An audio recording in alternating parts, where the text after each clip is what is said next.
What is up, my ninjas? I'm Strydent, and welcome to Off Our Brains episode Dirty 30. So, what we were doing here was, at first, it was going to be a couple reviews, film reviews. But then we just started talking, as usual, and the randomness that we have cultivated kind of just took over. So I decided to keep it random. So, this episode is all about random shit. From Star Wars to Evo to, social issues to, a whole bunch of other stuff. And on top of it, since it's 30, and it was weird because we almost didn't realize until episode 29 that we actually are about to hit 30 of these things. It's a little special. So we did two parts.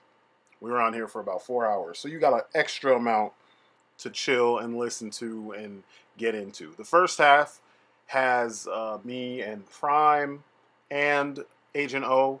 The second half is just me and Agent O. Hopefully you guys dig what you'll be, hearing, because, we try to keep it random and talk about a lot of things. And I don't know, it was fun. So sit back, relax, get a drink, get something to do while you listen and just enjoy. So without further ado, here we go. No, I was checking my comments earlier today, and one of the dudes asked me, what would I do if G.I. Joe, the new G.I. Joe, had a gay character? I'm like, I don't care as long as the character's written well and they act and embody, the actual character. You know what I mean? It's not gung-ho. Yeah, I know, right? No, I hope not, because... No, I know. He just always looked like a village person to me. Yeah, he does. But, there was that big issue with the homoerotic G.I. Joe cover, where some of the fans were, complaining about it. Other fans were like, I don't care. And then you had these, the generic fake woke people. that phrase pisses me off, woke. But they're like, we need this in G.I. Joe. It's about time. No, we don't. Because it doesn't speak to any character. It was more of a gimmick. It wasn't so much of a, this character is gay and we're giving him representation. No, it was let's draw characters who are clearly misogynistic, dudes,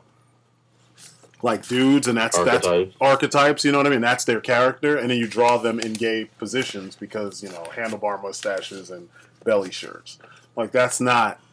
That doesn't really help anybody because you played one stereotype with another stereotype, The whole point is when you're representing people is you're not supposed to represent them as a stereotype, you know what I mean? And trying to explain that was it was like me trying to explain why it's dumb that what's her name, Zoe Saldana, can be green in the Guardians of the Galaxy, but Domino can't be painted all white with the black eye, and black hair. You know what I mean? That didn't make any sense to me. It's about the features of the actress. It's not about her race because they've erased that based on the character. You know what I mean?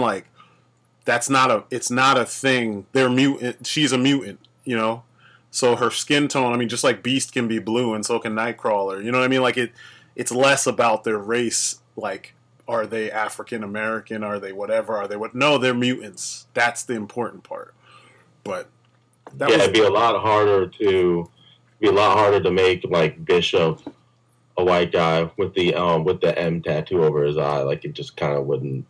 You technically could because race isn't tied to his origin. Yeah, because there's white guys and Asian guys and stuff that have the M on their eyes as well because his team was like that. Mm-hmm. But I'm just saying something like that, when you explain it to people, they just immediately jump to the defense of, it's racist to make someone play and I'm like, that's not really true because they're acting. I don't know. But anyway, it was that dumb. But yeah, I couldn't believe that someone was asking me about if there's a gay GI. There probably would have to be, wouldn't there? If it's being done in 2000, anything after the last two movies, they're going to have to put that kind of stuff in there. They will. Hey, man. Don't ask, don't tell. Shut up. But you know what I'm saying? Duke was gay this whole time. I really know because of Don't Ask, Don't Tell. That's messed up. But you know what I'm saying? Like, it just seems like it's one of those things. You have a giant organization with all these people from all these different places. You're gonna have all different types of people. So yeah, more than likely somebody in there would be gay, and somebody like I don't understand why that was even. Anyway, that's my. Or even if you have the character and they're gay, what does them being gay have to do with the mission they're on, or whatever op they're doing? Like, or how does it pertain to the story unless you have a story where people are hooking up or that's what I'm saying. Like, interested in, like, that's the only time it applies. Once it gets down to like, hey, we got to do this to stop Cobra, like nobody's gonna care that you're gay. Yeah, because that's not even gonna come into play. That's why I said, excuse me. All I care about is that the character is portrayed the right way. So who cares if they like dudes? Hey, if they like women, if it's women liking women, if it's dudes liking dudes, that's all secondary to like the conflict that the Joes would be dealing with. So I don't care, honestly. Yeah, okay. So we're keeping in that kind of vein today. This is Dirty 30. We made it to Dirty 30, and we're keeping it as random as fuck. There's just a way that it's gonna happen. So we were going to talk about The Last Jedi last time. But and I think we did mention a little bit about it, but we didn't go into detail because I wanted to talk about it on this one. So I'm not really going to say too much because everyone knows me. I'm not a big Star Wars person. There's certain characters I like, certain designs I like, but I just watch Star Wars for exactly what it was intended to be. It's just fun, kind of escapist sci-fi stuff. It's almost schlock to some degree, in some ways. But it's kind of, people hold it in such a high regard that it's turned me off as far as, the franchise itself. Well, the fans have just, it's weird that they're still arguing about this shit now. Yeah. And the movie's been out for so long that it shouldn't even be an issue anymore. But it's still an issue. Like, some of the stuff I can agree with, but not a whole lot of it. Yeah. Well, there's the whole like expectation versus the reality, and that's the part where people are really failing humanity. The fact that they still can't get over the fact that a guy who was tasked with making the film and his team of writers didn't write the film that you as a fan wanted to see. The fact that they're not acknowledging the fact that as fans who don't necessarily have the skills to make this kind of shit, otherwise you'd be making this shit, you're going to have a whole different set of like things that you feel are obligatory than what the rest of the people... a lot of those fans are coming with baggage. Yeah. And it's because you haven't seen a Star Wars movie that is a direct sequel to the original trilogy for... since the last one came out in 85 or something like that. Yeah. You've had to go on as like the expanded universe. And I won't even count the prequels because all that's just supposed to happen before. Yeah. So, you can't, they come to the theater all invested and then they didn't see what they wanted, or they saw Luke being a piece of shit, and because Luke is their hero. He wasn't being exactly a piece of shit. That's made them so mad. But yeah, I know what you're saying. To them, they feel like he's a horrible person, or they wanted to see Luke the hero, not Luke the cynical. I don't want to mess with anything because I messed up. Yeah, I just want to be left alone.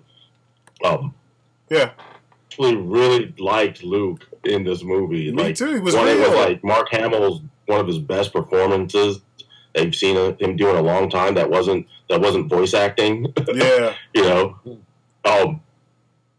I don't even think he liked it. No, he did like it. People have only taken part of his whatever, the interview where he made the comments about that not being his Luke.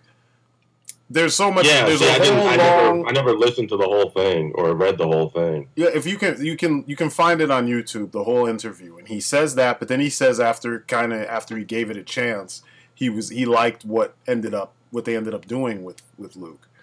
because it's not what he expected. I mean, after all, does he write the films? No. He does what they tell him to do, and he does it well. So no one's expecting him to be like 1,000% on point. I don't know. It's weird to me how that shit goes on. That's why, like I said, I don't have that much to say about the movie. I liked it. It was enjoyable. It was not what I was expecting, because I was expecting them to based on The Force Awakens, I was expecting them to take the easy route and just make a straight up, Luke and Leia and a Skywalker circle jerk for the fanboys and shit. And I was like, I wasn't. And that's what they wanted. Yeah, I know, but I was expecting, because they've been playing it so safe, I was expecting them to do it. So when I got in and nothing that I expected showed up, I was like, damn, okay. The only criticism I have is that space Shaolin monks, which is essentially what the Jedi are, should fight like space Shaolin monks. All this struggling with a sword that weighs the same as a spoon, like, get the fuck out of here. Like, you should be doing amazing shit with that. You shouldn't be struggle fighting with a lightsaber. And I don't care what any of these kids want to say, or any of these fanboys want to say about, the lightsaber weighs 40, 50, 60 something pounds. Like, get the fuck out of here. It doesn't even make sense. It's counterintuitive as a weapon. It's just dumb. So, no. Well, you think that a lot of, when you watch the Jedi on screen and you see them move their lightsabers with their minds or whatever using the Force, it doesn't look like the lightsaber weighs that much. Yeah. As opposed to when you've seen them struggle to move like a large big object, or something like that. It seems like it would weigh like 4 or 5 pounds. Exactly. And then there's the fact that quickly it flies across the room into a person's hands, or it just moves around or whatnot. But then there's the fact that, like, when you watch anyone else handle Star Wars, you go back and look at the Knights of the Old Republic intros, or the whatever the one was that BioWare did after that one. What was it called? Knights of, like, the Eternal Throne or some shit like that. You know what it is, Prime. You know what I'm talking about? Yeah, the MMO is just the Old Republic. The Old Republic. There you go. Was an RPG. Yeah. Yeah. So that just the opening cinematics for like that game. Yeah, were sick. They were fucking insane. Insane. And you're seeing them do like shit that looks like martial arts. Like, it's just far, far in the future in a galaxy far, far away. The human body, a body in general can only be cultivated in so many ways in forms of combat. It's going to look like Kung Fu, or it's going to look like, Northern or Southern Shaolin martial arts. It's just going to look like that regardless. So the fact that they embrace that in every other fucking media that Star Wars has shown up in, and then you come back to the films and they're still fucking struggle fighting because they don't want to, do anything that showed up in the prequels, it's just bullshit to me, and it's frustrating. It's like, you use a sword. I was surprised at how impressed people were with the Red Room fight. It was bad. It was bad. Okay, I was like, it's okay. Yeah, it wasn't anything. Like, okay, you saw some people get killed with a lightsaber. All right. Yeah. And it was kind of violent. Okay, but it wasn't Duel of Fates. It wasn't anything that you've seen in. It wasn't the Raid. If you want to talk violence, it wasn't the Raid. It wasn't fucking Hero. It wasn't fucking like House of Flying Daggers. It wasn't any of that shit. Yeah. So no. But the problem is that people's horizons haven't been they haven't expanded enough when it comes to martial arts for them to actually have a good stick to measure this shit by, and that's why we end up with those statements. But yeah, other than that, it's all you guys for this part. So, like, story-wise, what did you guys... number one, what were you guys expecting? We'll let Prime go first, because... I didn't know what to expect. Hold on, let's let Prime go first, because we couldn't hear him. Empire Strikes Back. Huh? Like them to borrow livery from Empire Strikes Back. Yeah. Like them to borrow from Empire Strikes Back and still weave, like, an interesting story. They took some elements from Empire and, like, but nothing, not much to where the point was like, this was like shot for shot. It's like, it wasn't that, but there was a lot. Yeah. Like I said, look, when I left the theater after that, I'm like, wow, I was entertained. Like, I enjoyed that. Yeah. It's like, of course, talk to our other friends, Strydent, and they were like, "Oh God, it was horrible." There were a lot of dumb parts to it. The movie was flawed. The movie's perfect. But like I said, when I left, I'm like, that was entertaining. Yeah. Like I thought it was entertaining. Like it all came together into something that I didn't regret seeing. Yeah. I actually enjoyed seeing. I actually liked it more than Force Awakens. Yeah, in a lot of ways, it was better. Yes.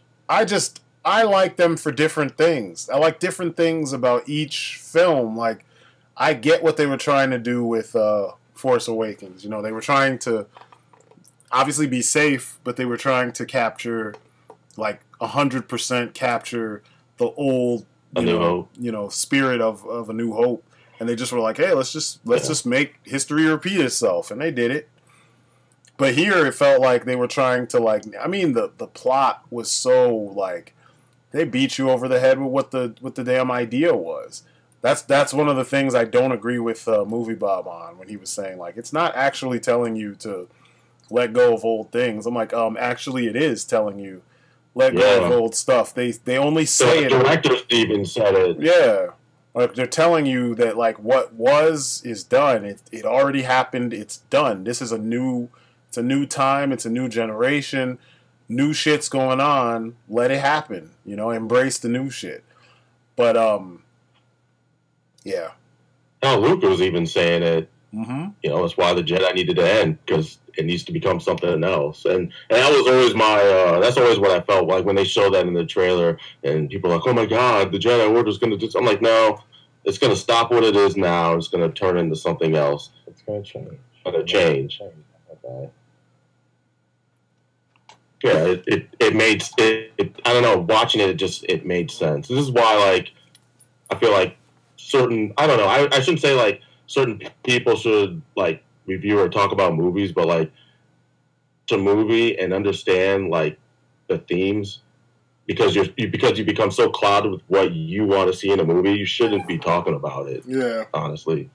Yeah, there's a difference between a thing being fundamentally bad, again, like clear flaws, like storytelling, other aspects that didn't work, and like so we talked about before, and things happening that you didn't like. Yeah. You need to be able to tell the difference between the two. Mm-hmm. It's like, so I didn't like this, therefore it was bad. No, not necessarily. It just means you didn't like it. I agree. And if it affected how you enjoyed the movie, like, well, then it affected how you enjoyed the movie. Preface it as such, instead of saying like, oh, this was so stupid when they did this, blah blah blah, like completely ruined the movie. Like, there wasn't a really weird ruin the movie moment. I agree. According to some famous YouTube reviewers, like the Porgs just absolutely pulled them out of the movie. For the 1 minute they were on screen, or 2 minutes. I did not find them like intrusive at all. Yeah, they were intrusive in the fucking trailer. But, like, in the movie... Yeah, like, I mean, you could say that about the Gungans from, like, the prequels. Yeah. Yeah, like, that, no. Like, they were literally just there. Yes, they were obviously planted there to move Birch. Yeah. You didn't like them. Columbo, if you... It's like, you're not Sherlock if you freaking figured that out. Wow, movies trying to sell me stuff. Yeah, I know. I mean, you figure they have to do something, because you can't do product placement in a Star Wars movie. Yeah. Nope. Have somebody drinking a Bud Light in Star Wars. Or green milk. You could always... Or blue milk. Was it blue or green? I don't know. I get that, and I'm upset about it. What I didn't care about was how, like, the Porgs, ice foxes, they all look like the rabbit things that had the blue milk. They all look like some fucking Pokemon. Yeah, they did. They did. Like Pokemon to me. And I was like, you guys can do better than that, because we've seen the aliens that people come up with that have been in the Star Wars movies, and you guys don't need to go down there. But don't you guys feel like... Don't you feel like in recent years, design in general has become homogenized? Like, when you look at all, like, Real Steel, Transformers, and, I don't know, anything else that had a robot in it, they all look the same. Fucking Iron Man. They almost all have some kind of similar aesthetic to them. You know what I mean? Or Pacific Rim. there's aspects of all because everybody was inspired by like old, Blade Runner, fucking Akira, and some anime that they watched that had robots in it. You know what I mean? So like everybody takes the same elements and uses them the same way. Aliens that are badass are still crustacean after all this time. They don't hardly ever deviate from it, and when they do, it usually catches people off guard because they're like, oh shit, like we haven't been thinking that it was possible for you to go in that direction. Like I think Life had an alien that was complete opposite of what you see in most alien, horror films. No shell, no nods to Giger, none of that shit. They went in a completely more like almost realistic direction. But like when you look at everybody has every show, every game, Halo, everything, they always have a dropship. The dropship is always inspired by some shit out of Aliens. The fucking Space Marines, there's always Space Marines, and the Space Marines are always Space Marine. Period. Yeah. Yeah. Still use it 30 years later. Exactly. Like everybody, no one's trying to do new shit, and it's getting to the point where even things that have a definite established style, like their own visual shorthand, they're falling prey to those practices. We've bitched about Transformers so many times, but then you look at like what the Transformers were when they came out in the 80s, but then you look at what the third-party companies do now with those same designs and how they manage to update without losing the integrity of the original design. And then you wonder, why is it that the guys making the films had to redesign them to all look like spiky metal vaginas, and they can't make them, you know what I mean? Like all their faces look like straight up spiky, killer vaginas. And like everybody's crustacean-ish, and more so on the Decepticon Well, they remind side. me of junk art. Yeah. Like, this is just cars and shit, and they make the essence of something, or the essence of a human. Like that's what their faces remind me of. Yeah, but something vaguely reminiscent. Yes, exactly. Which is like, you tell me there's nothing else that could be done. Every day you go on like DeviantArt or ArtStation or whatever, you could go on any of those sites and you'll find people doing really cool shit that you've never seen. Yet in film, they're all using the same visual shorthand. And now Star Wars is coming into that, where everybody's doing the same shit. The animals look like shit you've seen all over DeviantArt. The costumes look like shit you've seen all over, Pinterest or something. That from some concept, a bunch of concept artists working for video game studios. Like everything looks like something you saw somewhere else, which Star Wars usually was the starting point. It's the same thing I bitched about with Capcom. Like, everything in the new Street Fighter games looks like it borrowed from like Naruto, or it borrowed from One Punch Man, or it borrowed from, like, they borrow from everything else as opposed to setting the standard. Whereas back in the day when the tech was lower and you had less people working on the game, you had more definitive designs that didn't borrow so much from mainstream shit. If they did borrow, you had to study what it is that they, like, study all aspects of this culture to find the thing that they referenced. You know what I'm saying? Like, in some cases. But now, nope. So yeah, I totally feel you on the Pokemon thing. It's like, I said that when I first saw them. I was like, get these fucking Pokemon off the screen. Come on. I was expecting like Space Ash catching the Force Ball, one of them to catch her. I choose you! Yeah.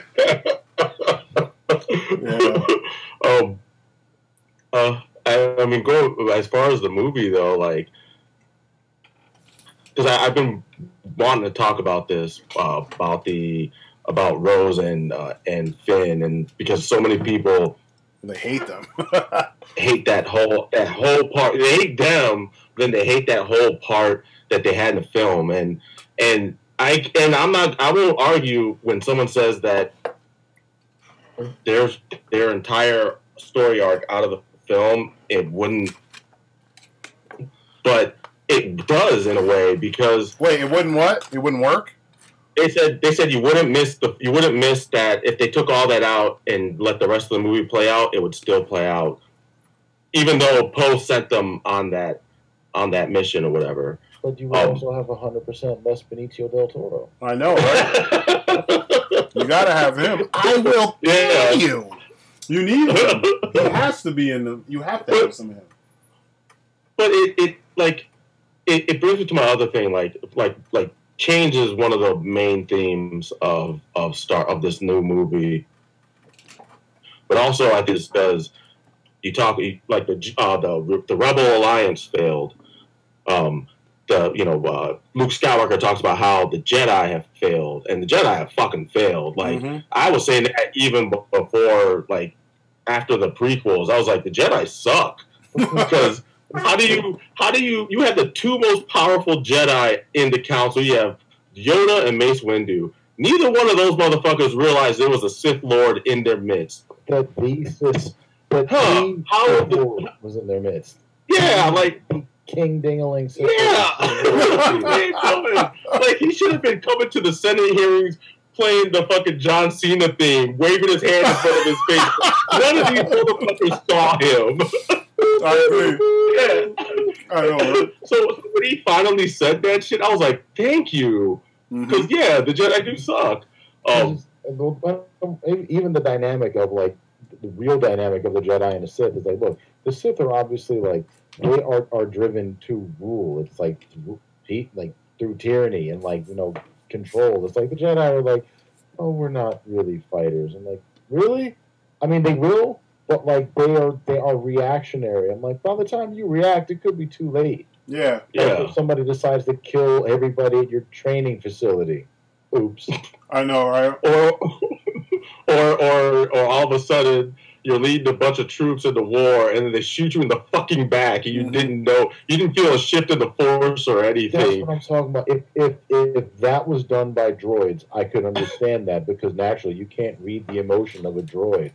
But Order 66 was carried out by humans. Yeah. How did the Jedi not sense that massive shift? Well, do the clones, except for Yoda, he's the only one that did, and then he ran away. Do the clones have souls? I mean, this is all weird shit that like some nerd is gonna, super dork is gonna tell us in the comments. Read a clone's mind. If they could read a clone's mind, if a clone is so susceptible to the Force, which we've seen because we've seen them use it on stormtroopers. That's true. That's true. Yeah, that's true. So then all of that is still valid. It's like if all of a sudden a massive change, and it's not like. And this was immediate. This was like they got the order, and seconds later they were killing. So it's not like they got it, and then like that to sit on it for a day, or like okay, everybody, all you troopers, come back, to the barracks, and we're gonna have a great big meeting. And they didn't make them sit and like watch a video and like take a test or no. It was like kill the Jedi. Like all right, okay, pew pew, like, pew pew pew, dead. And I'm like, wow, that's it. What do you need the Sith for? Yeah, exactly. These are things this is why I'm not a fan. That's like and even like the depiction of Luke in this movie, I will agree with Movie Bob on that. It's like it does kind of go in line with the whole King Arthur thing. Yeah. Like and the natural end of that is like, look, when King Arthur finally got his round table together and set up his rule, how did it end? Not well. Yeah. Is like and plus you combine that with the original idea of Star Wars being written during the 60s, like and like Vietnam time and like a bunch of dissatisfaction with establishment. Yeah. This was the end. Like this was the natural end point. I'm sorry that like Luke that you didn't find Luke like he looked in the end of the movie. Yeah. At the beginning, like no, that was not going to be his path. I'm sorry. That also is why I think the fan art also works because they go to that casino planet, the casino night zone, and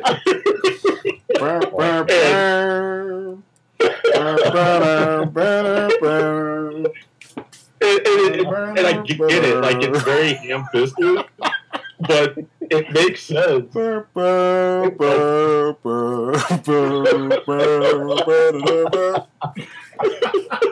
the first thing I thought of when I saw that fucking scene. They had that little alien that was playing like craps or something. Yeah. Like if they made it look like Sonic, it would have been a wrap for me. I'm like, this is movie of the year. Yeah, exactly. Oh, you know what you did. Like they totally knew what they were going for. No, I agree with you. It was a nice little diversion. You're right. It's like, because literally the only thing that wound up happening is they went there, they picked up friggin' Benicio del Toro's character, and then obviously that led to something happening later. Yeah. That needed to happen, I guess. Well, plus it explains like why some people even joined the Rebel Alliance in the first place, because you had Del Toro explain about how all sides are profiting off of war, both the good guys and the bad guys, and there's the people that are selling them all the arms, and they're making money, they're living the high life. But then you have all this glitz and glamour, but then you have the people that are being oppressed, and and they're being exploited as well, and that's the whole reason why Rose joined in the first place. Yeah, and that's relevant to today, actually. So. I agree. With how people are just being treated in general. So you have the previous Star Wars that dealt with issues back then with Nam and whatnot, and now you have this Star Wars, being relevant with the issues that are going on now today. Socioeconomic strife, yeah, absolutely. But people don't want real world politics coming in. I know they want to pretend that nothing's happening. That's the problem. It doesn't make sense. Like I was reading comments where people were like, I'm tired of all this SJW crap and all of the media that I like to watch. When they were talking about, somebody had mentioned about how, because Rose had said her reasoning for why she joined the Rebels in the first place, because she came from that area, that casino area or whatever. Casino Nights. And I was like, wait a minute, dude, you don't like the SJW shit, but you do realize the Rebels are space social justice warriors. Yeah. From the jump, like they were trying to fight tyranny. There was literally, that's what it is. So now you're just finding out the actual motivations behind one person, but everybody's story in the Alliance is similar. Yeah. And you're supposed to be the diehard fan. Yeah. Like, but isn't that always the case? But isn't that always? Isn't that always what they're rebelling against? Like, do you think they just call themselves rebels just because it's freaking fun? Or it's cool? I'm a rebel. Cool. No, they're rebelling against the Empire, and the Empire is about oppressing people. Yeah. The rebels represent the oppressed. It's typically like this, though, where the people closest to the shit miss all the points being made by the shit that they're all about. Like, it doesn't surprise me these days, because this is just constantly how it is. I mean, like, how many times have we seen dorks complain about, or nerds complain about something and totally not get it? From the Matrix to, like, parts of Aliens, like during when Prometheus and Covenant came out, how, like, they're talking all this shit about why the movie is so great, but they missed all the obvious giant plot holes that are sitting there right in front of you, like shit that you don't even have to be a fan to notice. You just have to have seen the movies and paid attention. Yeah. You always have that, and it seems like Star Wars has it the worst, because the fan base is so rabid that they just eat the shit up without looking at it, and they're so, like, how do I put this? They're so they have such conviction towards what they want things to be that nothing else will do. No explanation, no nothing. Nothing else will do except for their explanation and what they want. And everything else, the whole, like, sending death threats, like that, this shit needs to stop. I still can't believe that it's Star Wars, it's fake, it doesn't impact your life at all. Send death threats to the folks fucking with our net neutrality. But instead you want to send death threats to the guy who directed a Star Wars film? The fuck is wrong with your mind? Star Wars doesn't impact your life in any way other than its entertainment. And then you could turn around, and if you don't like a certain portion of it, you could fill up that part in your mind with your expanded universe shit and just go in the direction that you're cool with. Pick a chunk of that universe and accept it if that's what you like. you don't have to go watch the movie. It's not a must do. You know what I'm saying? There's nothing. It doesn't impact you in any way. But then, net neutrality and some of the other shit going on, that shit impacts you. But people want to. That's hard. Like, that's hard. That's like, I got to read. I know. I got to find out about that stuff. I ain't got time for that. Nobody got time for that. It's sad. It's sad, man. It's fucking sad. But I don't know. What did you guys think overall of the presentation, action, the directing? Because Rian Johnson didn't direct that many things, and the things he did direct were not as hardcore. I guess one of them was pretty hardcore sci-fi, but it wasn't like. Didn't he do V for Vendetta? Hell no. That was McTeague, James McTeague. Remember I mentioned him in the last one? Remember when we were talking about who should have directed BVS. I mean, not BVS, Justice League instead of Joss Whedon. I was saying it should have been. That's right. It should have been him. James McTeague did V for Vendetta and Ninja Assassin, and he worked under the Wachowskis. I can't remember if he was a DP or if he was a second unit or something, but he worked on at least one of the Matrix films. But he has the style down packed. That's why I was surprised they didn't even look to that guy. But he wasn't big enough for that. Apparently. But Rian Johnson only did I think he did Looper and he did something else. And the movies were just kind of, they're almost indie in their approach. So I'm like, how does he get Star Wars? But then he does it, and he does an okay job, and people are still completely shitting on him. I'm like, I don't get it. But how did you feel about the way things were handled, visuals and such?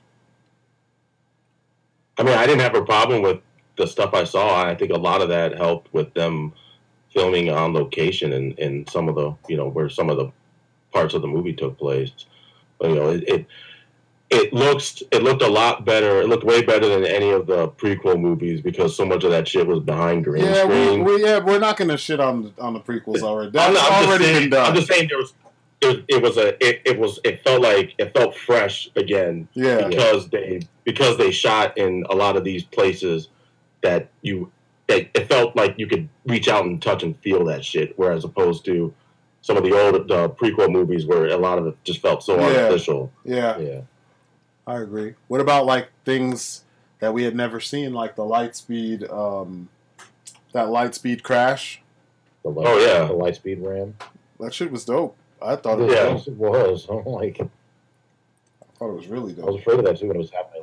She's like, I got to stay on the ship. I'm like, she's about to do something stupid. Yeah, I was like, is she gonna do what I think she's gonna do? Oh my god, she's gonna do what I think she's gonna do. Because I've always honestly wondered what happens if you go on the Lightspeed and there's shit in front of you, how that would look, or what kind of reaction would it be? And then when they did it, I was like, oh snap! And then the fact that they didn't use any sound at first, exactly. you see the explosion, kind of like when they blew up the Death Star in the first movie. Yeah.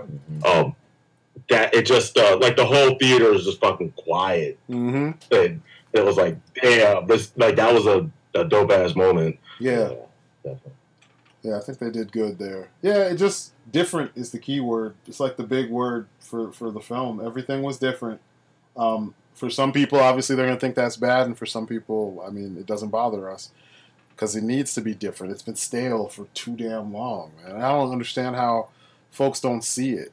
It's like they keep asking for the same shit over and over and over and over and over, and it's like, we need you to change shit up. And every time they change something up, we get backlash for the things they change. It's or add, because a lot of people didn't like the they're calling it Force time instead of FaceTime. The whole communicating using the Force. Oh yeah, and all that from across star systems and shit. What about? I didn't have a problem with that because it felt like that would be something you could do with the Force. Shit, if Professor X and them can do it, why can't they do it? Yeah. They've also met before, so it's not like, you're literally bridging a gap between two complete strangers. No, they have memories of one another. Yeah. So if you're just play, you just play with that and friggin' like boom. And if you're so good with the Force, maybe you should be able to do something like that. Yeah, I didn't think twice about that. Or when Leia used the Force to get back into the ship, um, I thought at first I thought like, oh, cool, that's how they send her off, because when they show that explosion and you see her and Akbar and all the other ones get sucked out of the ship and they're all dead, and you're like, okay, that kind of works, since she obviously passed away in real life. And then when she came back and just flew into the ship, I was like, wow, okay. Yeah, me too. I was like, it makes sense because she's Force sensitive, and they've always said that. Yeah. So I didn't have a problem with it. Yeah, apparently a lot of people did. I didn't. They did. I was like, holy crap, that's her. I'm like, wait, is that like, yeah, because Ren went away, so I'm like, I know he's not sitting somewhere like dragging her back into the ship. Like he had a moment of, I guess that'd be another moment of mercy. Like he already had one when he decided not to fire. Yeah. So I'm like, damn, like, okay, she's actually that goddamn powerful. She can drag herself in from fucking space. It's weird though, because you remember when The Force Unleashed came out? I think it was the second one. There was like a cheat or a code where you could play as Leia with the two swords, and there was like a whole story for her, like a couple a mission or something. And nobody they didn't bitch about that, which is even less plausible than all this other stuff, that she would be as good as Starkiller and be able to take down shit that he's taking down with the Force being all out, like wildly powerful and shit. And they didn't complain about that. But then here, I mean, I get it, it's a game, but the game supposedly, aspects of the game or part of the story was canon. So now why is it that everybody wants to, I don't know, it's just... It's because they didn't see her do it before, and she's not trained. But you didn't see her do any of that kung fu shit before in the game. Yeah, and I think it works, because if you think about the previous movies, she was holding her own with a gun, with a blaster and shit. Yeah. I agree. I don't know. I hate the really inconsistent complaints when it comes to these franchises. Just let the folks handle in it do what they do, because it's too much. It's just too much that the fan base can't keep their shit straight. And they always supposedly know better, but then they don't even pay attention to the obvious things that that translate from version to version. And then I also hate how I've brought it up a billion times before too. When we get our comic book movies and somebody manhandles or bastardizes it and says, "Oh, this is my interpretation of a character," whom they haven't perfected on screen yet, they tell us we should chill out. We're complaining, we're haters, we're this, we're that. Like what I brought up with Domino earlier. Not to go back into the argument about it. Whatever, it's going to be what it's going to be, whatever. But they tell us to chill out. But then you touch a Star Wars thing. You add something that deviates from the quote-unquote plan or whatever. And they lose their shit. These are the same people who get super excited about it before you know any details. Like, you remember when I did the review on The Force Awakens? I had all that footage from the 90s before the episode 1 came out, and all these people dressed up as Jedis and dressed up as Sith, and talking about it changed their life and blah blah blah, whatever, the same generic shit you always hear. And then the movie came out, and then they were kind of like, like half loved it still because they're gonna love it anyway, and then the other half was like, and then there was the one guy who was like, I fucking hated it. It was terrible. George Lucas should apologize. It should be stricken from the record, because that's where we were at with this movie. Yeah. That's what I'm saying. I'm saying, like, these are the guys who are supposedly so diehard, and you still have that, like, it's not a unanimous thing. You still have that division.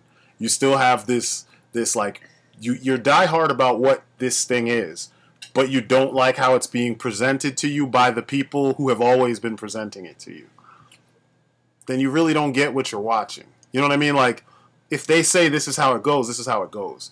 I mean, granted, these new directors and writers are not the same folks that were working on it back in the day, at least not all of them. But they are going through those people, some of those people. They are, you know, kind of in touch with some of those folks to see if this could fit. Because they are trying to make some big changes. You know, they're trying to shake up the status quo. They're not trying to repeat what's already been repeated for however long. But I don't know.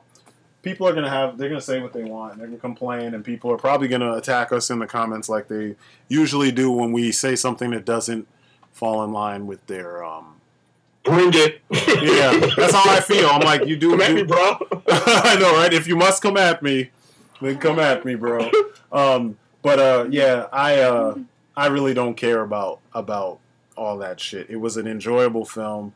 It wasn't what I was expecting, but it didn't change the fact that it was still enjoyable. I still want to see better fights because I'm tired of these lackluster fights, especially when you're dealing with characters that are supposed to be so legendary. Like, if the regular grunts fight like that, I'm cool. But people like Luke should be throwing down with a lightsaber like he's fucking Lee Mubai by now. You know what I mean? Like, he's done all the adventures. They've said it, you know? He should know how to handle his saber better than that. And he did some cool shit, too. They kind of skated or skirted the him actually fighting. You know, they tried to dodge that, and it's like, just make him sick with his blade. You know, I'm tired of hearing people bitch about Yoda spinning and saying that was like it's like a video game. What video games do you play where everything it's like this one video game that they always refer to when they say a movie looked like a video game? What video game is that? Because I want to play that video game. Because if it does all these things. Hey, shut up. You're not even supposed to be here. If all these... I have a Munchkin invasion, so yeah. Orbs. Exactly. But, you know, if that video game exists, I want to play it. One with combat, with flying, with driving, that looks good and is fun, you know what I mean? Like, I want to play that game, because I keep hearing that. This looks like a video game. By people who don't play video games, you know?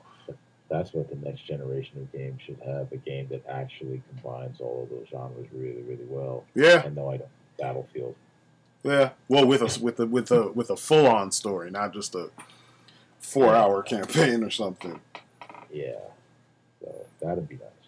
But yeah, I don't know. I mean, it wasn't like one of the major issues that people had to with the movie was the fact that it seemed like every major male character was paired off with a female character who seemed to have all the answers in the given moment, and then then the guys were like not making good decisions.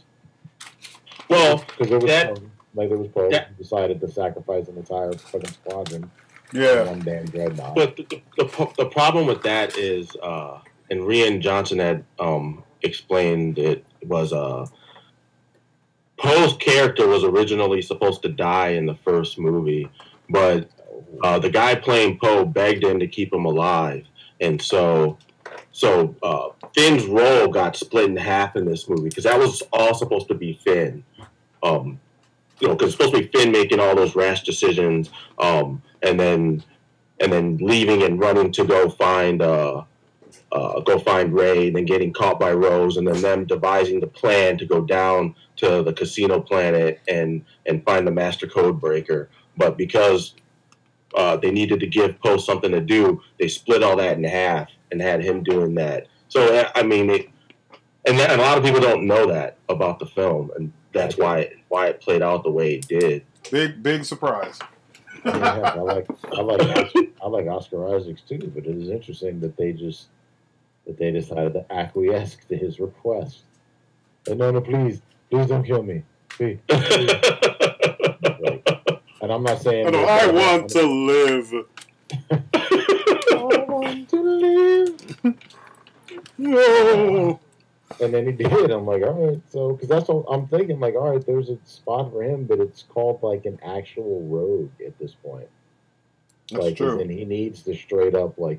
Because people are like, oh, well, how come... again, I'll go back to that the only review I watched on this. Like, how come they couldn't tell Poe why he couldn't be a part of the plan?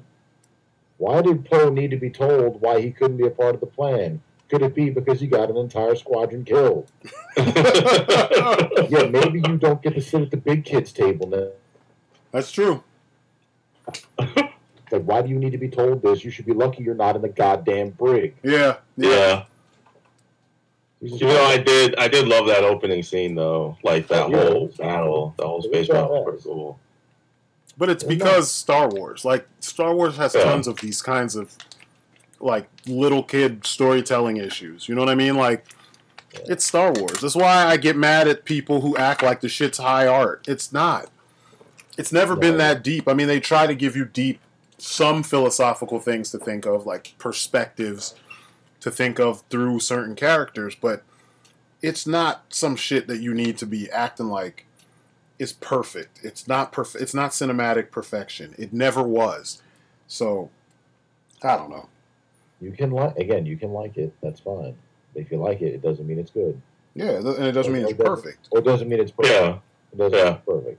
So, again, like I said, we like it too, but obviously we're having a grand old time poking holes in it right now because they are there to be poked. It's like, but yeah, that's all I got. That bugged me. Like I said, that, like, just to question that, like, well, why couldn't they tell Poe? Poe should not be in a position to ask questions unless he is talking to the guard posted outside of his cell. Because he was insubordinate, and it cost them dearly. It's true. But and then Finn, like I said, I liked Finn's side. I liked the visit to Casino Night Zone. I thought it was fun. Yeah, and it also served a purpose because, you know, at the end of the film, hope was lost because nobody showed up when they called for help. Yeah, they called the alarm. But then no one answered. Yeah, but then at the very end of the movie, you saw the kids, you know, talking about sharing the story, and kid with the broom, and you know, which was like, yeah, anybody can use the Force, or the Force can exist within everybody, and was instilled on some level. Yeah. Again. Yeah. Yeah. Like it was lost. So to me, that felt their whole arc felt justified because of that, because of what they showed you at the end of the film. Yeah, I agree. I remember watching that too, and I was looking at my friend. I'm like, did he just move that with the Force? It's like, yeah. I know, in a nonchalant kind of fashion too. I was like, wow, that's kind of dope. Yeah. Like he wasn't even aware of what he was doing. Or like he had done it so many times that it wasn't a thing. Exactly. That to him, it was nothing. It was just something he does. Now maybe he does it when people aren't around, like that scene had. But I'm like, damn, it's just a thing he can do. Mm-hmm. But yeah, I definitely agree with that. I agree that the hope was renewed at the end, because you're right. It's like you're waiting, because in the second movie, I guess this is still technically the second movie of a trilogy, even though they're going to be making Star Wars movies until the sun burns out. Like this movie was like, okay, second one is like, there's definitely going to be it's the gut punch. Like the second one is always the gut punch, especially after they blew up the Death Planet. The Death Planet. It's like shit's gotta go bad here, and it was always like, it's like, all right, if you can just do this, and then that doesn't work, and I was like, well, maybe this, and then that doesn't work again, like the friggin' plan with Finn and Rose, like, okay, we can't get the code breaker, we'll run up in the cell, okay, we got this guy, all right, and he helps you get out, and then he turns on you, and then shit's like, wow, shit, just like goes to okay to worse, like okay to worse. Yeah. But I was along for that ride, that whole movie. I was vested.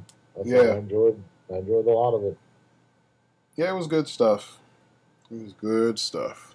Hey, we're keeping it random, so whatever. Do it live. Do it. Fuck it. Yeah, like I felt bad for him when he lost Evo, but like he was up there like crying, like trying to hold back tears and shit. Yeah, it's like $10,000. Or $30,000, something like that. First off, like it's friggin' money out of your pocket. Yeah. So that alone is like, I mean, shit, that's fucking traumatic. Is like, especially like so for you to get so close, and then shit, that's the goddamn what they call that shit, the bronze medal effect, something like that. Yeah. It's like to miss your shot at the championship, to literally come in second place. That shit hurts way more. After going practically undefeated. Yep. And also, I think it was also because I think he wanted to be the one to finally bring the Evo home to America, because it's been a long time since the Americans won an Evo tournament in Street Fighter. Like, Japan and Korea have just kept a stranglehold on that shit. Mm-hmm. Well, we're definitely not getting RTSs back, so. Yeah, I know. Korea's got that on lock. I definitely want to test to see if some of those players are all human, or are they indeed cyborgs. Because, like, it's just, I mean, it's hypnotic. Like, the way some of them play these games. It's true. But. Well, at least none of them are as lame as Sonic Fox. I can't stand that motherfucker, man. And I mean, he's good at what he plays, but he's fucking annoying with the fucking furry shit going on. Like, get out of here with that, man. I just thought that was his gimmick. It is his gimmick, and it's a terrible gimmick. It's fucking terrible. Hey, at least he's not, like, verbally abusive and disrespectful. Like, that's true. He's not. Or molesting women. Yeah, well, he probably does that. Just no one's talked about it yet, because there's groupies and all those seems like things. There's somebody in the community that is like inappropriate with women. I don't know. Just fighting games in general are just not. It's not what it used to be. Like, they don't know how to deal with people, let alone, like, you know, women. Like, it's people in general. Yeah. It's like a lot of them, and plus, like, you have most of these players, most of these dudes, literally just communicating with people via internet. They don't actually have to look the person in the eye. That just breeds stupidity. Mm-hmm. Amen, brother. So like, as sad as that is. I feel like it shouldn't be that hard. Like, it shouldn't, but like, it is. Like, even growing up, I knew girls. You know, I was friends with girls. I didn't know them in that way, in like a relationship sort of fashion, but it just feels like it should be common sense. Like, you know, I'm not going to force myself on this girl, because obviously I wouldn't want her to force herself on me, because I wouldn't like that. So why? Oh, but I would. People just don't get it. You're a different breed of dude. I would enjoy that sort of shit when I was a No. I'm talking about like against the. I know. I'm just being stupid. Yeah. I was just messing with you. Because that's when you wind up, like, you know, either getting the drink thrown on you, or, like, you know, tased, or like. Well, like, and we have family. Like, you don't want your brother, your sister, or your brother, or some family member going through that sort of awkward kind of shit, just where someone is making them uncomfortable just because. That's not cool at all. So, no, I totally understand. That's the other thing I don't get. And, like, you try to use that example on, like, some of these people who, like, just go online and treat people like shit. And it's like, well, I don't care if somebody talks to my family like that. I'm like, yeah, wow, you're either really dumb or, like, just an asshole. I'm like, yeah. Sometimes it's both. At this point. Exactly. It's probably a little of both. I'm like, you got to respect something. Yeah. Besides yourself, which you don't. You can freaking talk to people that way. Yeah. I don't know. Things are weird now. I stays away from the internets and video games and all that. Like, no, I don't need to deal with. I don't need to hear people. Put it that way. Like, again, I play an MMO, but that's just a little voice chat box, which I can close whenever I want, and I do. I don't need to hear folks that are just going to be ignorant for the sake of fucking being ignorant. You know, fuck those folks. I have enough things in life to deal with that I'm not going to put myself in that situation. It got in your head the first time. Now it's just annoying. It's just being a dick. It's like if you're just literally saying the same thing over and over again, not Not building on the same idea to be able to put it in a little flowery terms, but to literally say the same thing over and over again. Yeah, that's not head games. That's just you having Tourette's and it going undiagnosed. Mm-hmm. I agree. So racial slur, homophobic slur. Like no, like you just have a part of your brain that like makes you say these words. Yep. You should definitely have yourself checked. I agree. Like before you do it at the absolute wrong time. Oh, and there is a wrong time. I know, right? You'll find out when it's wrong when you're getting your head stomped in. When the moment is right. You get your shit pushed in. Exactly. But yeah, like even some of the kids I work with will say like, oh, like again they'll use that excuse if we do it to get an advantage. I'm like, no, you don't. Like, what type of advantage are you possibly getting? First off, you don't do it to get an advantage. You do it probably when you're losing. Yeah, that's the part that pisses me off the most is the folks that they do it no matter what. You do it when you're winning. You do it when you're losing. You do it when you're not even playing. Like, what's the point? I'm just quiet usually. Like, win or lose, I just don't say anything. Yeah, I told people, I was like, let your actions speak for you. Let, your skill speak for you. We don't need to talk about my mom or, what you think of my whatever. Like, you know what I mean? Like, that's all irrelevant if I'm completely handing you your ass. Like, how about you focus on the game? But apparently that's not how the rest of the world thinks of this stuff. Well, I won't. The Japanese and Korean gamers feel like this too. That's why they murk everybody. Yeah, that's true. It's like they don't trash talk at all, and they just. Well, their trash talking is a little different. I was watching this video about these two rivals. God, what game was it? It was Guilty Gear. It was the newest Guilty Gear, and one of the guys was saying he doesn't like this certain character because he feels like he's really easy to win with, and this other guy who's like a really good player with that character, like their trash talking was more polite, basically. But the difference is that's not what when we're talking trash. I'm talking about while you're playing the game, not when you're being interviewed after the fact. That's different. If it's after the fact during an interview, whatever. That's part of the personalities of the character of the the individual players. That's kind of what people are looking at the interview for. But while you're playing the game, it's the game that you should be focused on. Like when we would spar with people, who talks shit when you spar with someone? If they're beating your ass, you need to get your defense up. You need to know what you're doing. You need to, you know what I mean? Like it's super honest, and there's no way around it. You're getting your ass pummeled because you either didn't train in the right thing, or you're just not paying attention. There's a number of things that could be happening, but it's your fault. It's no one else's. So talking trash doesn't change the fact that you're deficient in something and you need to work on it. What we have... Go ahead, I'm sorry. And if head strikes are legal, you really don't want to talk trash because that means you're just going to get caught in the jaw.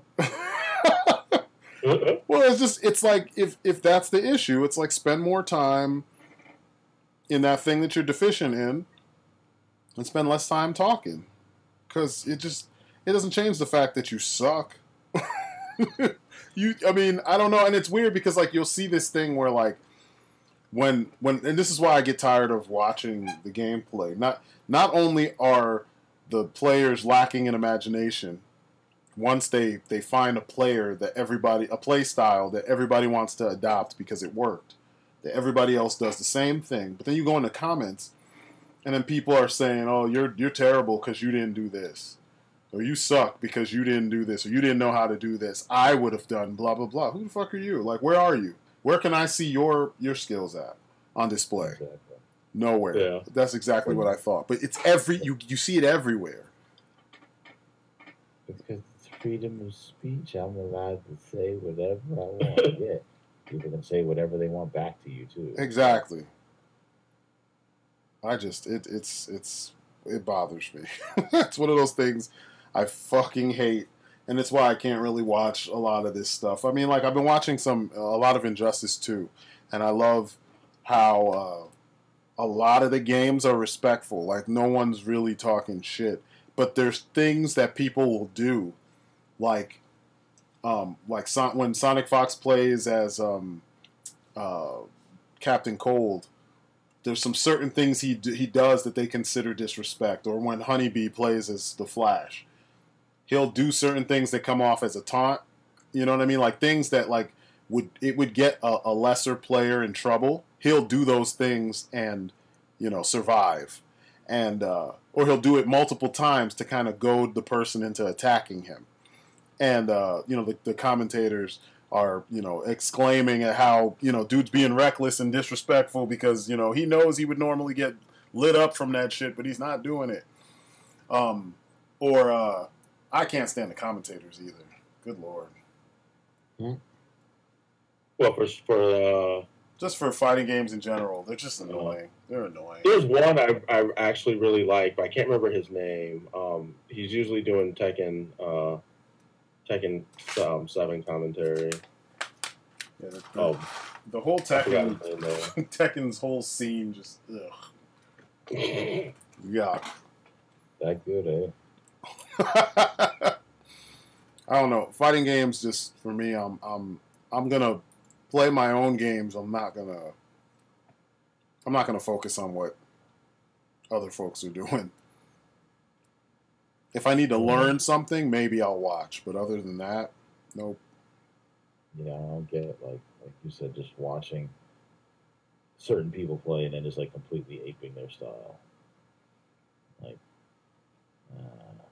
can't do that. Yep. Like, be an individual, like all your friends.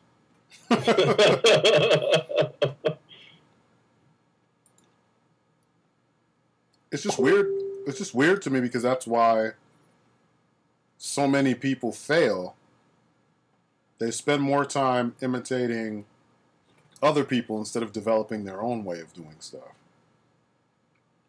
I mean, if you come up with your own way, chances are you'll have a better, chance for success because no one's seen what you had to do. Like you're not how do I put it? You're just not one of the famous people. So if you're doing your own thing and it's effective, you probably should stick with that instead of copying some famous person's style of doing things. I don't know. That's just me. Well, that makes sense. But that person's famous, and I want to be famous too. It's strange. I don't know. I don't know how else to. My perspective on these things is just completely different. So that's why a lot of it, I stay bored. I stay super bored with this stuff because I'm just tired of all the dick riding.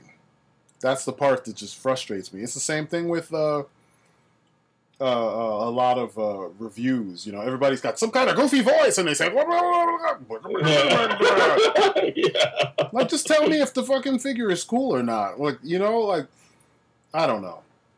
They gotta have their own individual flair. That's just like someone else, yeah. Just like all your friends. It's annoying. It's real annoying because YouTube seems to foster that like one way fits all instead of fostering the individual creativity of each creator. Well, they don't want that. They only want to focus on the people that are making them all kinds of money. Well, especially now, like I saw that Jim Sterling video finally about how they're gonna basically demonetize your videos if you're not making a certain amount of getting a certain amount of views or bringing in a certain amount of money, basically. Yeah, something like if you're not creating like what did they say? It was something nuts. Was it 40 hours a week or 10 hours a week? So I'll say 10. Yeah, no. If you have less than 1,000 subscribers and you're not pulling a certain amount of views in a certain period of time, then all your videos automatically become demonetized. Or they send you a warning, like you have like a week or some shit like that in order to change it, or they demonetize your videos. And it's like, who's going to be able to do that in a week unless you get lucky and make something that's like becomes super viral? Or, well, like if you're already you know, struggling, how could that work? yeah, yeah. It's just garbage. It's stupid. You think you would want to encourage people to. You think you would want more people making money for you than less. Mm-hmm. Well, the thing is, they're at the point right now where seriously, where else do you go? Yeah, they closed down. Yeah. They closed down VidMe. VidMe. So I couldn't believe that happened. I was like, holy shit, that really happened. so you don't have a lot of options if you want to go and start this. And well, I mean, you can. You just have to somehow build up a goddamn user base of, like you said, like a friggin' 1,000 people. Plus, you need to like produce a lot of content. And I'm like, what do you, so basically, I need to come into this thing already independently wealthy because I'm not gonna just like be around to put up hours and hours of video a week if if you have a job hey, or a family or anything else. Yeah, other responsibilities that can get in the way. It's like it's nice for those people who are already above that line because this isn't going to affect them, but this is going to affect a hell of a lot of people going forward. Mm-hmm. Well, it makes it even harder to get on. Like it's turned and it's exactly what Sterling had said, because I was thinking it when he said it. It's like it just helps the people who already are, like you said, it helps people who are already there, and it helps the haves, and it just screws over the have-nots even more. Mm-hmm. Exactly, because they described some other video sharing site that was doing the same thing, and that's the idea. Instead of paying a little bit of money to a lot of people, they would just rather just pay like the bigger channels, and like, well, then that's just less content all around too. Just because it doesn't mean that just because you don't have a lot of subscribers that you're not making quality content. Yeah. So you're gonna lessen all of those voices. Again, people who can whatever money they get is actually helping them to take time to make these videos. But now they're not going to get that. It's just a mess. Yeah. It's a mess. They're totally shitting on this platform that was created, that was made popular by individuals. You know what I mean? You've homogenized the way that this whole thing works. You're taking away the you in YouTube. It's becoming extremely corporate. It's just, I don't know. It's becoming stupid. I know. I don't like. So what do they expect people to do? Like, oh yeah, increase your number of subscribers, and like you say that as if there's no one true way to do that. It's like it just kind of happens. Well, if you're talking with a crazy voice like this, yeah, I'm sure that'll work. You know what I mean? Or because that seems to be what they want you to do. Because I noticed there's channels that I like. I used to watch this dude. His name is Ken O Wee, and his channel was really cool in the sense that he used to have like okay effects, but he really showed you the figure. Then he started doing skits, and he started using a goofy voice, and it became like all this like really over-exaggerated comedy. I still watch his channel because he does show some cool figures, and a lot of times it's figures I was interested in, a lot of import stuff. But I noticed that his channel started to grow when he started doing the goofy voice. Essentially like he's doing a toy review, like he's pretending to be Egoraptor. Like everybody does toy reviews with the insanity of Egoraptor, and that seems to work. Like Jobby the Hong. That dude's so perverted and so just like, I'm like, dude, what are you doing? You're not barely really even reviewing. Like he'll review shit he doesn't like, just to sound like he doesn't like the Ninja Turtles, and then he was making fun of the Ninja Turtles even while he was doing the review. And I'm like, wait, so is this a review, or is this you telling us that you're so cool because you don't like the Ninja Turtles? Like, what was the point? And these were those 12-inch ones that have the ridiculous cool like redesign. You know what I'm talking about, with the pouches and their hands are wrapped and their legs are wrapped, and there's like a Casey Jones that goes with them. But yeah, he's been doing the goofy voice and stuff, and it's just weird. Like his stuff is unique because he's so goofy, but there's a point where it becomes forced because you can't feel like that about everything you review, you know. But I don't know. That seems to be what YouTube wants. Yeah, you're right. I didn't think about it that way too. It's like, well, people do that, and like you said, people subscribe, like numbers go up. So I think that a lot of the toy reviewers are they're aiming at little kids. Yeah. So you can kind of tell because when you look at their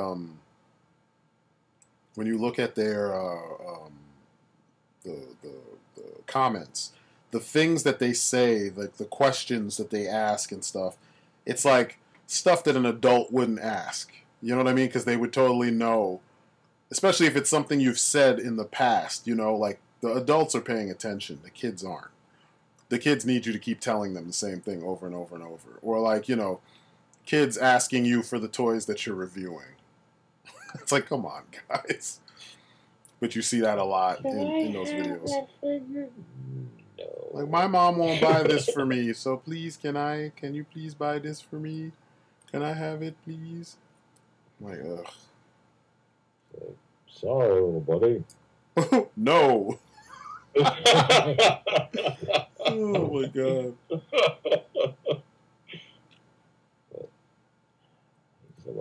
Well, is that what YouTube is now? Pretty much. Is it just like those are the only people that can like really survive and thrive in the way that it's set up now? I don't know. I mean, I guess we'll have to see. But I noticed like there's a lot of the goofiness, the forced goofiness, and then there's a lot of the like the kind of hipster version of the stuff that you're trying to do in the first place. Like if you're doing a toy review, it's not a showcase. There's nothing ironic about what you're doing. It's literally you telling us if the thing, you know, succeeds in the areas that it's supposed to succeed in. So we shouldn't have guys reviewing a figure because they want to kind of make fun of it in the process of making the video. You know what I mean? Like, it shouldn't be 90% making fun of the thing and, you know, 10% informative.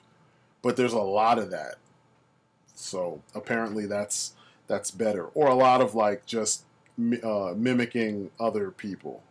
I don't know. It just, yeah.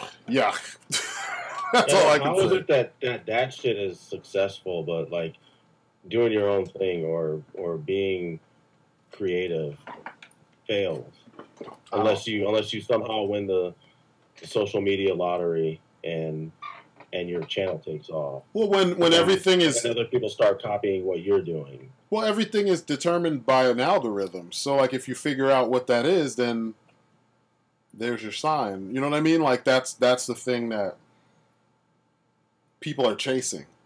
You know, they're trying to figure out the algorithm and utilizing what they figure out so that they can, you know, grow their channels.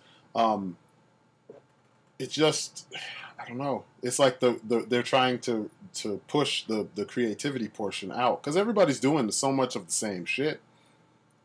Yeah. I mean, I've been struggling to learn effects to add to my videos, but I want the effects in like the shorts. I don't want necessarily the effects in the actual video unless I have a cool gimmick that I want to do, you know, like a cool real short introduction or something.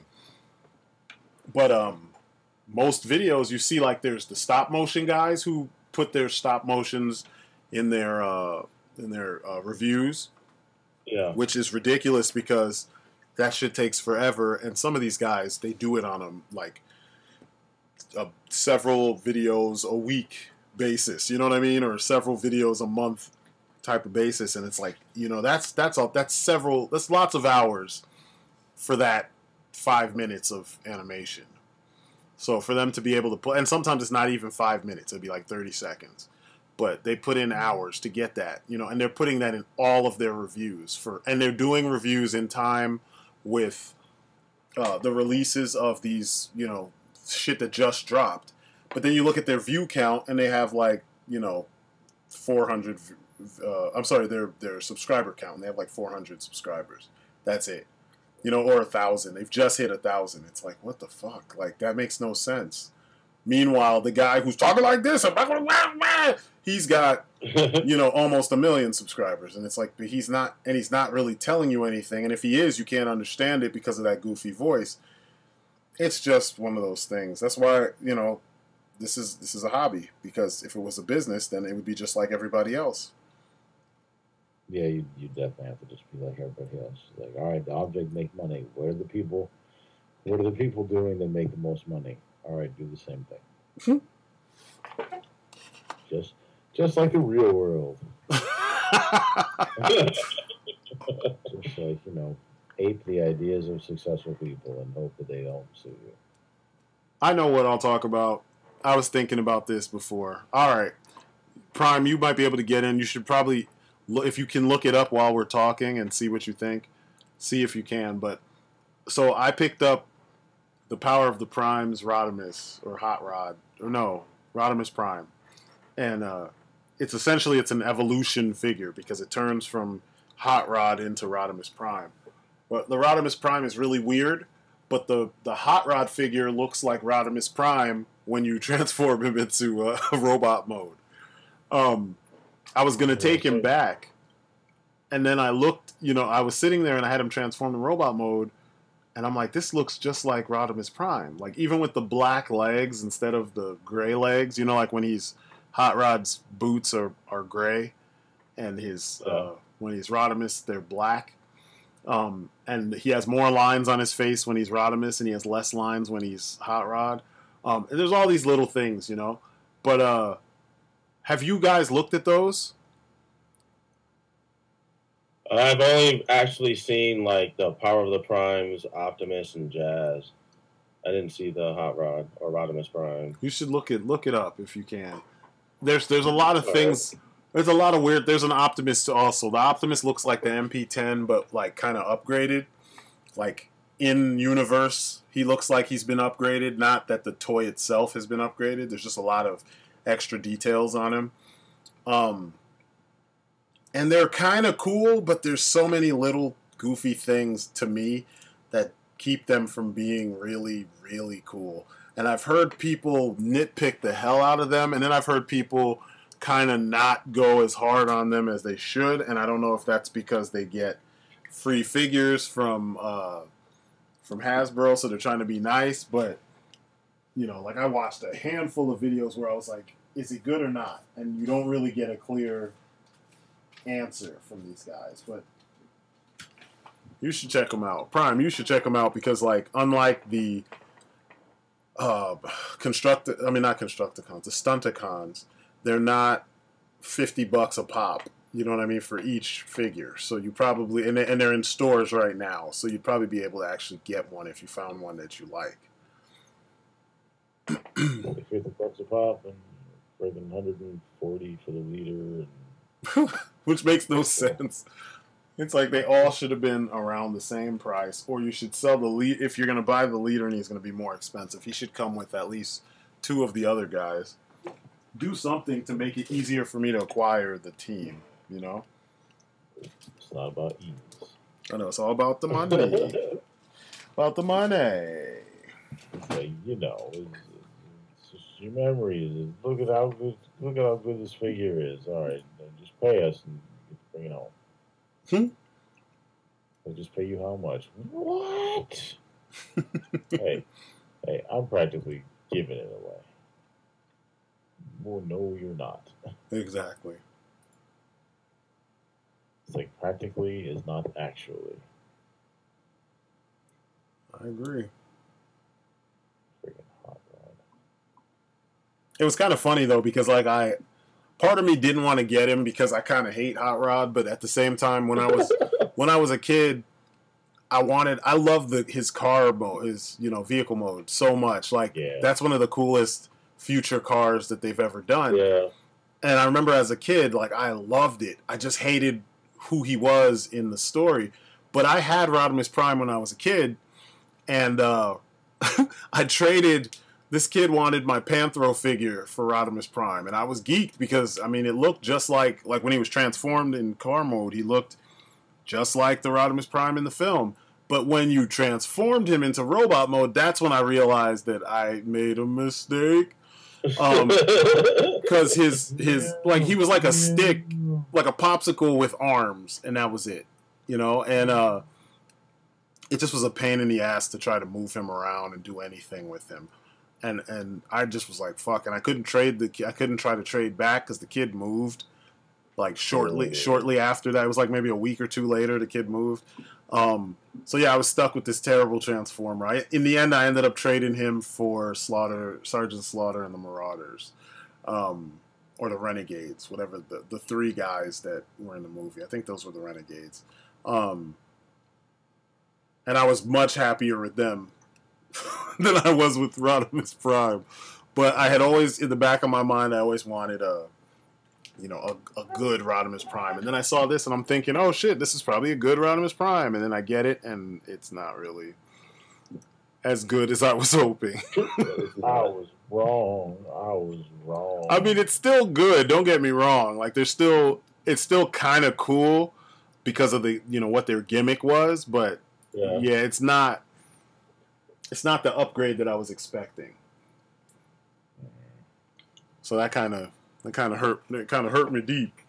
I was I was hoping that it was going to be a little bit more, but I'm like, well, at least the version of Hot Rod when you transform him looks like Rodimus Prime, and he's in scale with the downsized MP10 that I have.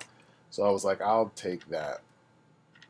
I'll just be content with that.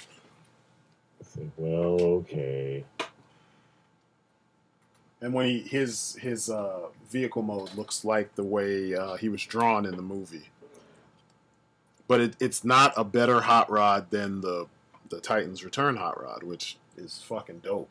I don't know how else to describe it. They got the car mode looks dope, even though there's little things that you could tell it's more stylized than the actual look in the cartoon or in the movie. But it still looks dope. He has dimension to him. He doesn't look like just this weird blocky thing. He looks like an actual car. The lines look right. The dimensionality of the vehicle looks right. It doesn't feel, because like a lot of times they just feel blocky, especially the G1 shit. It just feels like blocky. Like, you get the idea. Like, that's what they were resting on when they made the design, Like, you get it. This looks like a robot, kind of, even though he has no head, but you get it. And people love that. I know, like, this works. Yeah, it's a weapon of war. Yeah, you totally understand where we're going with this. Even though they totally failed. Like, you can totally see that they didn't really try hard enough. They just went with the first... their first result was the last result, So done and done. But yeah, I don't know. This Prime Master thing is kind of weird, and like I was thinking about getting the Prime, and then I was like, nah, I have enough Optimus Primes. I'm good, because they're huge. They're like 8 to 10 inches tall, something like that. And I'm like, why do they have to be so damn huge? Why can't they be like some kind of moderate size, that actually fits with the rest of the, the scale of the rest of the figures? Instead, this is like way different scale. But yeah, the toy looks better as Rodimus than it does as Hot Rod, which is kind of weird. Yeah, it seems like the Hot Rod looks like Rodimus Prime when you look at his proportions and everything. Yeah. But I figured since you two are Transformers guys, you would, you would be the people to bring that up to. Well, they had I guess they couldn't. Yeah. Looking at his, even in his face, it's more, because literally when he changed, like, he also got like age lines. Yeah. I guess in his face. Exactly. The Matrix makes you old and wise. Optimus, why do you do this? Don't fuck this up. Yep. How much did you pay for it? Like 40 something. They're doing a lot of different versions of these characters. Ugh. There's the Armada Prime. Looks terrible. Ugh. Wow, that looks horrible. That good, eh? Oh, God.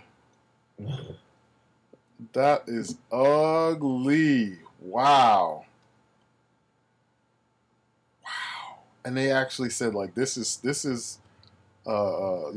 satisfactory. We're gonna go with this. Like, y'all done fucked up. So that's the problem. It's like, and then when you don't buy it, they say, well, clearly you're not going to support this property, so we're not going to make it. You're not interested in this. You make garbage. People didn't want to buy garbage. Yeah. Wow, did you see the combiner? The Dinobot combiner? Yeah. It's kind of a mess. Ew. Yeah, it is. Kind of. He's got like a wing sticking up off of his arm. And his legs are all skinny and shit. Yeah. Like he's got no torso and he's all legs. No, this one has Unless a torso. I think you're looking at someone putting it together the wrong way. You're talking about Volcanicus? Yeah. Man, then they... Oh, Hasbro fucked up their own are you on the toy. Cybertron.com? I'm on Big Bad, just looking at the pictures they posted for the advertisements or whatever to show what the toy looks like. That's funny. Yeah, it looks terrible. Damn, Hasbro, what the fuck are you doing? They don't know. Yeah, they sure don't. Making money. Well, hopefully. The Monday. Like, I feel like they do them bad on purpose so that the third parties can make money off of it, and like they come up with the fixes for it. Yeah. What was something to make it not suck? Yeah. Yeah, and it's not even a secret anymore. That it shouldn't be a secret. People don't get it, but I get it, and I think that that's the case. That they are the third party, or somehow they have some kind of they get some kind of kickback. That's some old conspiracy theory stuff. God, they're 54 on Big Bad. Yeah, man, they try to get the Takara Tomy versions. Wait, cost more. Is that the Takara Tomy version? Nope. No, wait, no, that's the Hasbro. That's the Hasbro version I'm looking at. Yeah. Yeah. Ew, shit. Man, just disgusted. Oh. Even the Space Winnebago mode is just kind of. I'm like, man, why did you do this? Why you do this? Like his fists are all showing and stuff. It's like they could have done just a little bit more and it would have been extra dope. But I don't know. Like, part of me doesn't mind it because I wasn't buying it as like some kind of shelf piece. I was buying it as a toy so me and my son can play around with it. But at the same time, it's just kind of lackluster. Wait, what was the other prime you said to look up? What was There's Rodimus. And no, what was the other line you said? You said Power of the Primes. Power of the Primes, yeah. There's an Optimus, there's a Grimlock, there's this is a shitload of characters. Starscream. Jazz. Yeah, but Jazz is not one of the leader class figures. Oh no, he's not special enough. I know, right? Even though by now he should be a leader class character, but he's not supposed to be a big character, so. Yeah. But yeah, that fucking Armada version of Prime is horrible.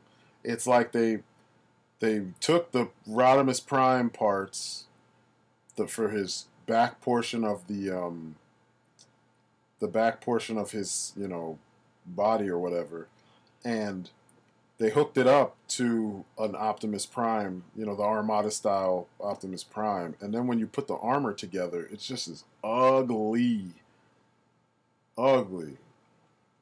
And someone here says, "Shut up and take my money." Ugh.